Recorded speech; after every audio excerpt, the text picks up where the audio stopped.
Hoje eu vou te mostrar quais são as oportunidades no curto prazo do Bitcoin. Se você não conseguiu comprar Bitcoin na sexta-feira, na queda que nós tivemos nos 53, 54 mil dólares, hoje eu vou te mostrar quais são os pontos que nós podemos chegar em um pullback que ele foi iniciado na data de ontem. E obviamente também vou te falar qual que é a minha expectativa para essa movimentação de alta, que não é uma alta infinita. A gente tem uma janela de oportunidade na nossa frente que ela é bem clara. E a gente também vai analisar o médio prazo para entender o que vai acontecer após essa janela de oportunidade ela ser fechada.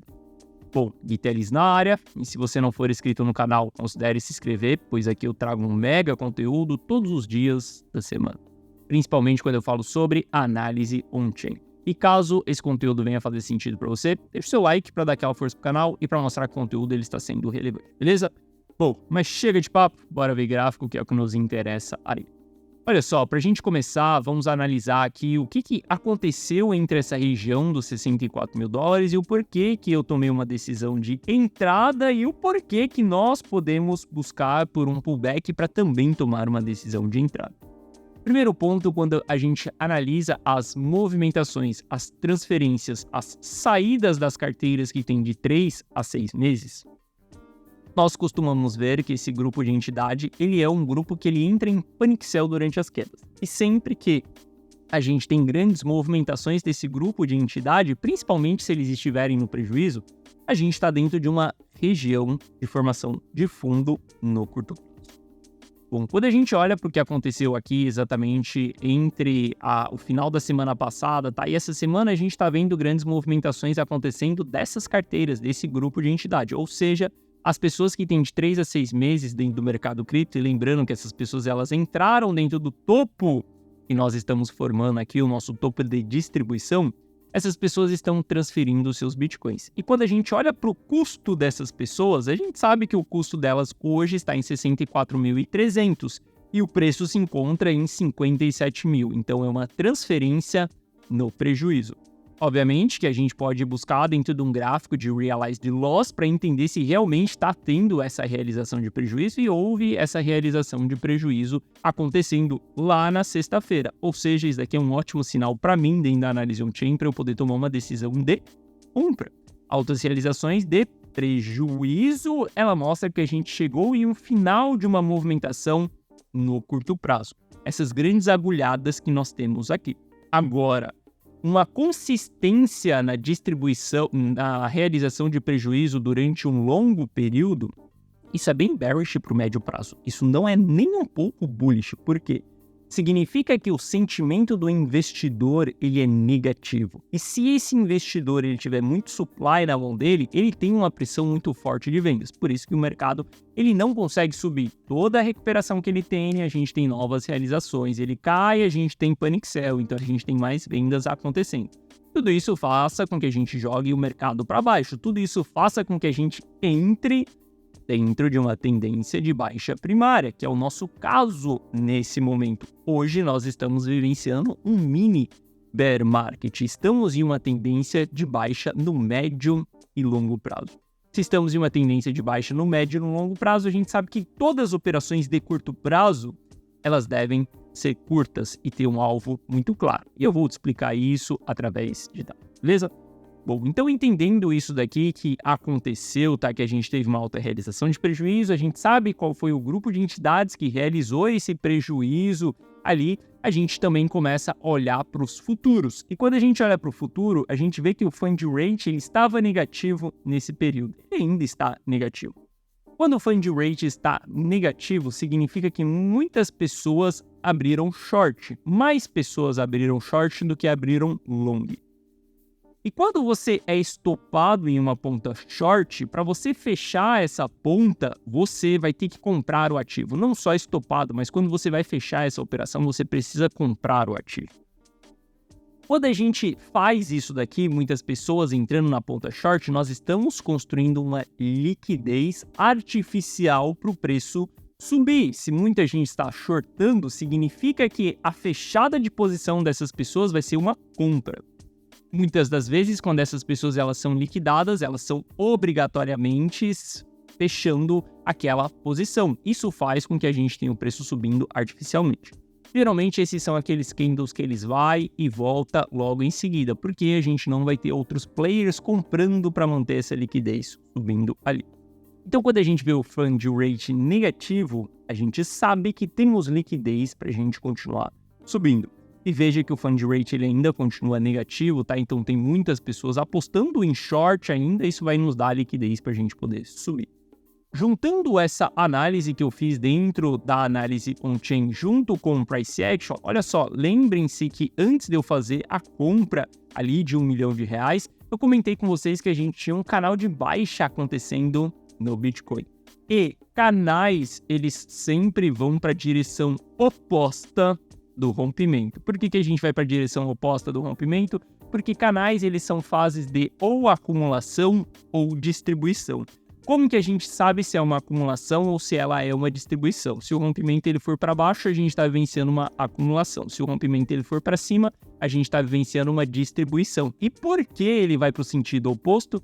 Simples, porque tanto dentro de uma acumulação quanto de uma distribuição, o que a gente precisa é de liquidez. E nada melhor como estopar todo mundo para que a gente tenha liquidez. Ou seja, se o rompimento ele se deu para baixo, significa que ele estopou todo mundo que estava acumulando dentro do canal, todo mundo que estava comprando dentro do canal, acreditando que um canal de baixa ele tem sua maior probabilidade de fazer o rompimento para cima. Isso é verdade, só que antes ele vai estopar todo mundo.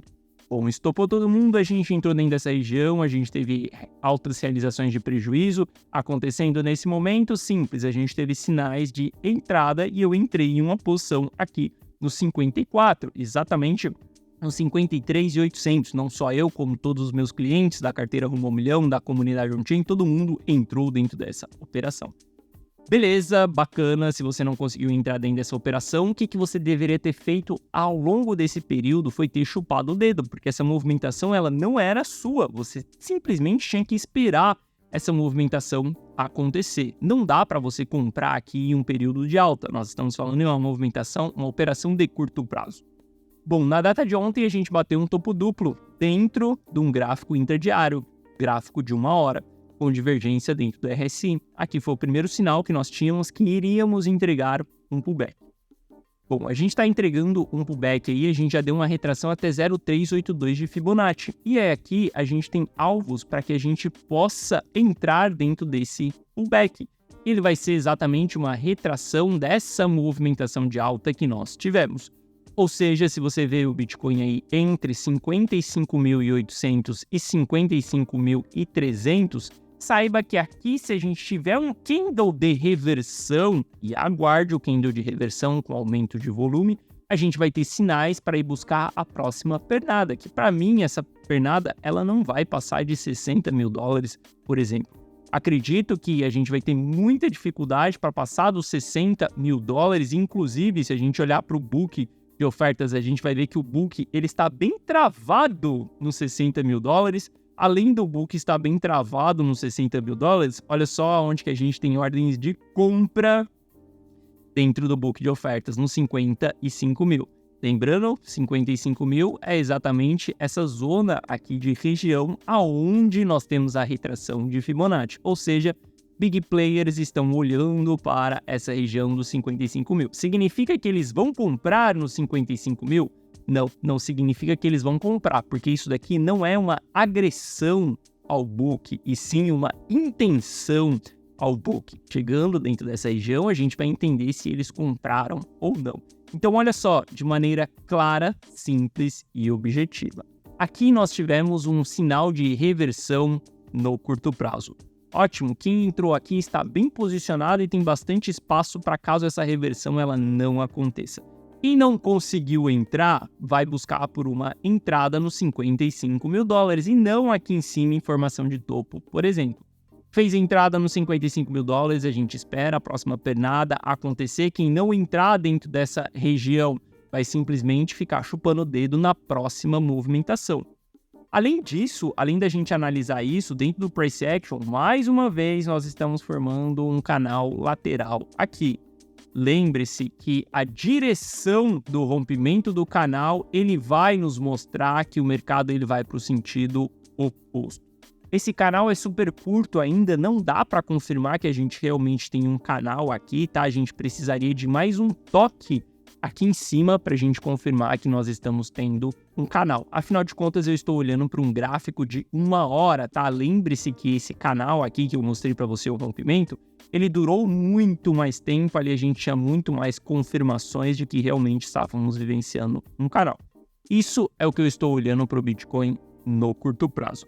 Suporte na zona dos $50.000 e grande resistência nos $60.000. E o porquê eu falo entre os $60.000 ser exatamente uma movimentação onde o preço ele não passaria dessa região. Olha só, eu não estou acreditando que a gente vai romper o time high.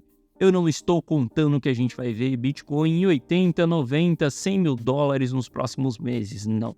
Eu continuo extremamente bearish, já fazem 4 meses que eu estou bearish nesse mercado. E as coisas elas não estão tão favoráveis. Altas realizações de lucro acontecendo, abaixo do custo de investidor de curto prazo nesse momento. E quando a gente olha para o Fear and Greed Index, nós entramos 2 vezes já dentro da zona de medo extremo. E aí, aqui são aquelas partes que as pessoas corajosas, né, elas vão falar. Se chegou em medo extremo, é hora da gente comprar. Bom, se você olha ali o balelômetro, né, que sempre está apontando se estamos em extremo medo, se estamos em ganância, você não está analisando o histórico e você não está analisando esse dado, você só está olhando para um fato, para uma foto que está acontecendo naquele momento.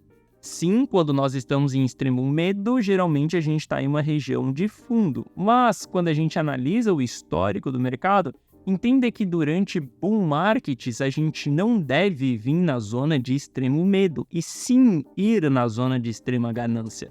Porque a ganância vai fazer com que novos players entrem, com que varejo entrem, com que as pessoas dobrem a sua posição, e eu sei que tem muitas pessoas quietinhas aí, e compraram bem, mas quando a gente estava subindo, ela aumentou um pouquinho a sua mão no 60, depois aumentou um pouquinho mais a sua mão no 70, e aí quando o mercado começa a voltar, você devolve 100% do seu lucro no mercado. Isso é super comum de acontecer nas fases eufóricas.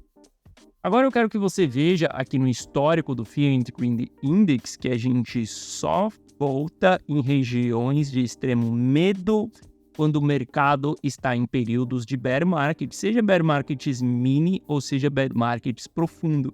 Isso daqui é sentimental, tá? A gente está olhando para o sentimento dos investidores. Veja que desde quando a gente formou o fundo do mercado lá atrás, em dezembro de 2022, a gente subiu o bull market inteiro até a zona eufórica sem voltar dentro da zona de extremo medo. A gente voltando 2 vezes dentro dessa zona de extremo medo, isso daqui me chama um ponto de alerta. Obviamente que as pessoas que não analisam o histórico vão interpretar. Ah, mas quando a FTX quebrou, nós estávamos em extremo medo e a gente começou a subir dali para frente.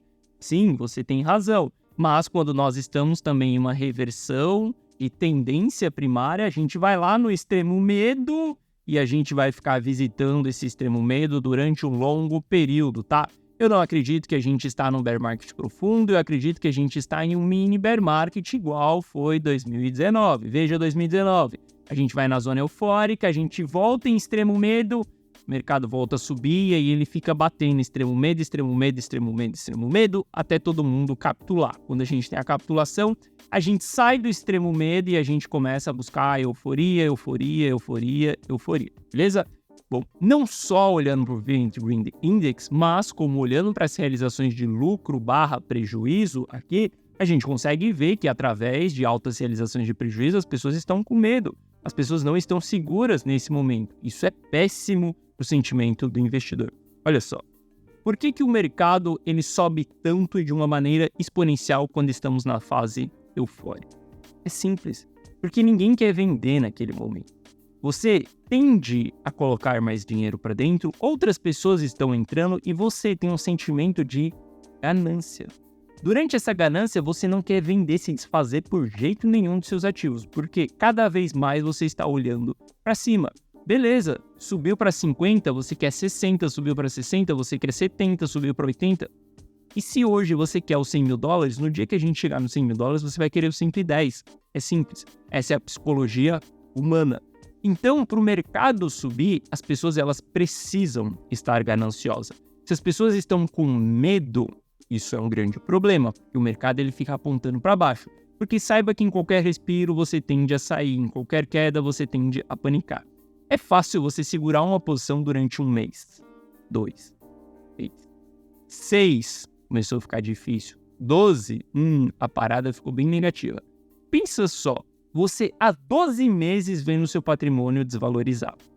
Chega uma hora que você vai capitular, chega uma hora que você vai vender, beleza? Então é importante que a gente não fica dentro dessas regiões durante um longo período. Bom, diante disso, a gente olha para o NPL do investidor de curto prazo e a gente vê que eles estão em fase de capitulação. E o problema é que o NPL ele está caindo. Se ele está caindo, significa que as pessoas elas estão realizando. Como nós estamos em fase de capitulação, significa que elas estão realizando prejuízo. E quando a gente olha para o NPL do investidor de longo prazo, ele também está caindo. Se o NPL está caindo, significa que eles estão realizando. Como nós não estamos em fase de capitulação, significa que as realizações de lucro do investidor de longo prazo, ela é positiva. Ou significa que as realizações do investidor de longo prazo, elas são realizações de lucro e não realizações de prejuízo. Eu sei que eu fiz uma confusão aqui na minha frase, mas eu espero que tenha ficado claro para você. Quando nós estamos dentro da fase de capitulação e o NPL ele ainda está caindo, significa que nós estamos tendo realização de prejuízo. Quando ele está subindo, significa que eles estão simplesmente mantendo a posição em prejuízo. Quem que é o investidor de longo prazo que realiza o prejuízo aqui? Os novatos que compraram no ciclo passado. Eu já gravei um vídeo aqui dentro do canal para você explicando a diferença do investidor de longo prazo novato e de um velhaco. O novato é aquele que entra no topo do mercado e ele entra com peito de ferro. Eu sou um holder, eu sou mãos de diamante, eu não sou mão de alface. Bitcoin só se compra, não se vende. Eu vou holdar essa parada porque em 2030 eu estarei no prejuízo. Bitcoin vai bater $1 milhão e eu vou segurar até $1 milhão. O que essa pessoa ela não sabe é que o pessoal dela vai impactar em todas essas decisões e esses planos que ela colocou na cabeça dela. Olha só, quando a gente está vivenciando, por exemplo, a quebra da FTX, a sua esposa ela vai virar para você e vai perguntar como que está nas nossas finanças? Você deixou as suas criptos dentro da FTX? Você vai estar na mesa do jantar ali e, cara, nesse momento você vai visualizar que já fazem 12 meses que você está no prejuízo. A sua esposa ela vai vir e vai ficar falando para você, cara, mas você está perdendo dinheiro, faz 12 meses que você está perdendo dinheiro. Quando você olha para o lado, você vê as pessoas desistindo, as pessoas saindo. O pior, se a gente entra dentro de uma recessão, muitas pessoas perdem o emprego. Quando você perde o emprego, você liquida aquelas posições que você tem. Às vezes, você vai parar num hospital e você precisa de dinheiro para poder pagar uma conta. E se você estiver no prejuízo, você vai realizar esse prejuízo. Entenda que na teoria é fácil, o Bitcoin vai subir até 2030 e é só holdar essa parada. Mas, meu amigo, quando você estiver no prejuízo e a água bater na bunda, você tende a realizar esse prejuízo. Então, não é tão simples assim você só holdar, porque em 2030 Bitcoin vai estar em $1 milhão. As coisas não é tão simples. O real life, a vida real, ela é bem diferente. Tem suas emoções, tem várias coisas acontecendo com que faça que você tome decisões de compra ou de venda dos seus investimentos. Esse é o investidor novato, aonde ele entra com peito de aço, achando que ele vai simplesmente holdar aquela parada. Só que a vida vai vir e vai dar porradas nele, até ele deixar de ser um holder. Agora, o investidor mais velhaco, o investidor holder de longo prazo, ele está comprando nas fases de capitulação, entendendo esse panic sell, holdando até as novas formações de all-time high. A partir desse momento, ele começa a distribuir, ele começa a vender, porque sim, pode ir até $1 milhão? Sim, mas ele não é o cara que vai ficar pagando para ver se a gente vai vivenciar ou não um bear market. Ele deixa isso para o investidor novato, beleza? Então tem essa grande diferença aí entre o investidor de longo prazo. E dentro da fase de capitulação, quando a gente vê o NPL caindo, é um sinal de que o investidor de longo prazo está realizando prejuízo. Esse investidor é o novato que entrou no topo do mercado ali. Bom, enquanto a NPL estiver caindo, a gente está num sentimento extremamente bearish dentro do Bitcoin. Inclusive, se a gente olhar para as carteiras, avaliar as carteiras aqui, quando a gente tem bolinhas escuras, significa que as carteiras estão acumulando, tá? A gente pode quebrar essa métrica e olhar para as carteiras individualmente, ver qual carteira que está acumulando ou não. Mas, dando um panorama geral aqui para você, a gente consegue entender o que as carteiras estão fazendo. A gente teve uma distribuição muito forte acontecendo dentro do Bitcoin, tá? Dentro dessa formação de topo que nós tivemos, e a gente está voltando a iniciar distribuições. Isso daqui é um péssimo sinal para o médio e longo prazo. Se nós temos sinais bem negativos para o médio e longo prazo, eu que não vou ficar acreditando que a alta é infinita. Eu que não vou duvidar do potencial da baixa durante um cenário como esse. Inclusive, quando começa a pipocar de possíveis recessões nos Estados Unidos, meu amigo, eu que não vou ficar nesse tiroteio cruzado. Todas as operações que eu estou fazendo, eu estou simplesmente na porta, com a mão na maçaneta. O primeiro sinal que eu tiver, eu saio dessas operações. Por exemplo, todas as operações que foram iniciadas na sexta-feira, tanto dentro da carteira Rumo ao Milhão, dentro dessa região aqui, quanto na comunidade on-chain, obviamente todas essas operações elas têm um momento da gente sair do mercado. Caso a gente não venha se segurar aqui dentro dessas regiões de retração de Fibonacci, aqui por exemplo, dentro dos 55 mil dólares, que é essa região aqui, cara, simplesmente eu que não vou ficar pagando para ver se a gente vai buscar patamares mais baixos ou não, tá? E entenda, durante essa gravação aqui, ó, olha só, a gente tá vendo o mercado simplesmente rompendo esse canal, que a gente ainda não teve confirmações, para baixo, e a gente já está chegando próximo dos alvos aqui que eu comentei com você.